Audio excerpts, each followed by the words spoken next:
Teaser ট্রেলারের ভিড় যেন ক্রমাগত বেড়েই চলেছে।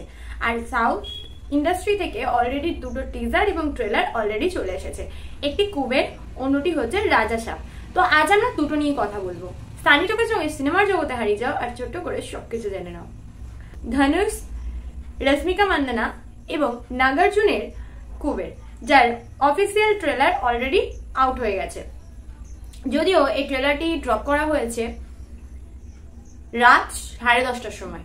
ট্রেলার যদি বলো কেমন হয়েছে, এক কথায় এক্সেলেন্ট।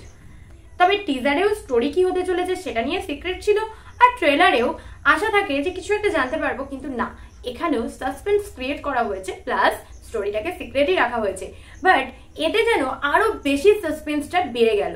ধনুষকে এখানে ভিখারি রোল প্লে করতে দেখা যাচ্ছে, কিন্তু তাকে এত টাকা কেন দিচ্ছে, কিংবা এই টাকা পয়সার পিছনে কে কে পড়লো, এই সবকিছু তো আমরা মুভি দেখলে আমাদের কাছে ক্লিয়ার হবে। তবে যতটুকু আন্দাজ করে হিংস পাওয়া গেছে, তাতে নাগার্জুন এখানে একজন গভর্নমেন্ট অফিসার, যিনি ধনুষকে ট্রেনিং দিচ্ছেন একটি সিক্রেট মিশনের জন্য, যেটা আবার টাকা পয়সার ফ্রড কেসের উপর ভিত্তি করে।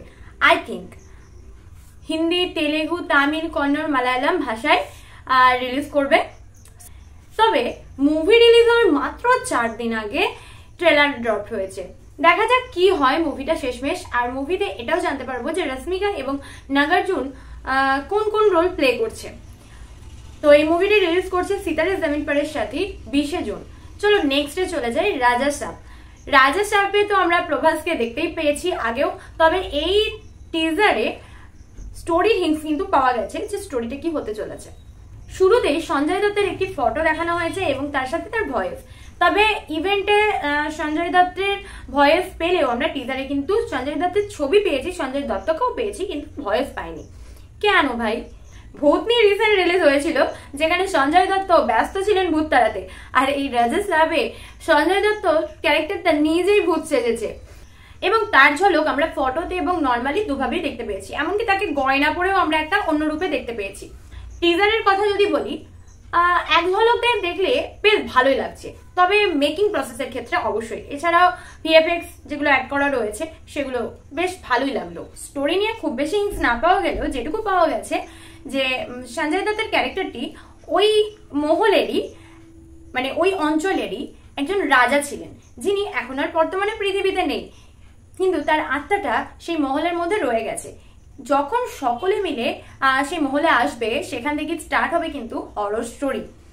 এবং এখানে যে শুধুমাত্র হরর ব্যাপারটা রয়েছে সেটা বললে ভুল হবে, কমেডিও রয়েছে। আর লাস্টে যে ডায়লগটা রয়েছে সেখান থেকে বোঝাই যাচ্ছে যে সঞ্জয় দত্তের ক্যারেক্টারটা প্রভাসের ক্যারেক্টারের দাদু কিংবা দাদুর দাদু এরকম কিছু একটা হবে। তাছাড়া তোমরা টিজারেই দেখতে পাবে লেখা আছে টাইটেলে যে এটা নাকি ইন্ডিয়ার সব থেকে বড় হরর ফ্যান্টাসি স্টোরি হতে চলেছে। তো সেটা হবে কিনা এই মুহূর্তেই আমি সেটা নিয়ে কোনো রকম জাজমেন্ট করছি না। তবে এখানে সঞ্জয় দত্তকে নতুন রূপে দেখতে পাচ্ছি, প্রভাসকে নতুন ভাবে দেখতে পাচ্ছি, তো প্রভাসের ফ্যানরা তো অলওয়েজ যাবেই, সেটা খুব স্বাভাবিক। তবে আমার মনে হয় এই প্রথম প্রভাসকে আমরা হরর স্টোরিতে দেখছি, তো একটা তো এক্সাইটমেন্ট থেকেই থাকে যে কি হতে চলেছে। যদিও বা প্রভাসকে এই মুভির মধ্যে দিয়ে আবারও আমরা কমেডি রোল প্লে করতে দেখতে পাবো। এর আগে অনেক সিরিয়াস ক্যারেক্টারে আমরা প্রভাসকে দেখেছি, কিছু কিছু মুভি মানুষের মনও ছুঁয়েছে, কিছু কিছু ফ্লপও গেছে। তো এই মুভিটা কি হতে চলেছে সেটা নিয়ে খুব বেশি আশা রাখবো না, 50-50 থাকাই বেটার। তবে সবকিছু দেখে শুনে যেটা বোঝা যাচ্ছে, শুধু যে হরর কমেডি এই দুটোতেই শেষ সেটা না, এখানে রোম্যান্স এবং ড্রামাও কিন্তু বাদ পড়ছে না। তাছাড়া স্ত্রী ইউনিভার্সেস 3-1, 3-2 এগুলো তো আমাদেরকে অলরেডি একটা বিরাট উপহার দিয়েছে বলতে পারো, আর দর্শকের মন তো কেড়েইছে, ধাম্মাকা করেছে রীতিমতো হরর কমেডি ফ্যান্টাসিতে। তো এক্ষেত্রে স্ত্রী মানে ফিমেল ক্যারেক্টার নয়, বরং মেল ক্যারেক্টার হরর মুভিতে কতটা ধামাকা দেখাতে পারে সেটাই হচ্ছে আসল কথা। তো চলো ওয়েট করি আমরা নেক্সট ট্রেলারের জন্য। আর তোমরা এই দুটোর মধ্যে কোনটার জন্য বেশি এক্সাইটেড সেটা জানাতে ভুলো না। তোমরা যদি আমার চ্যানেল নতুন হয়ে থাকো, চ্যানেলটি চট করে সাবস্ক্রাইব করে আমার সঙ্গে জয়েন হয়ে যাও। ভিডিওটি ভালো লাগলে লাইক করতে ভুলো না, আর কমেন্ট সেকশনে নিজেদের মতামত জানাতেও ভুলো না। আজকের মতো দেখা হচ্ছে নেক্সট আপডেটে।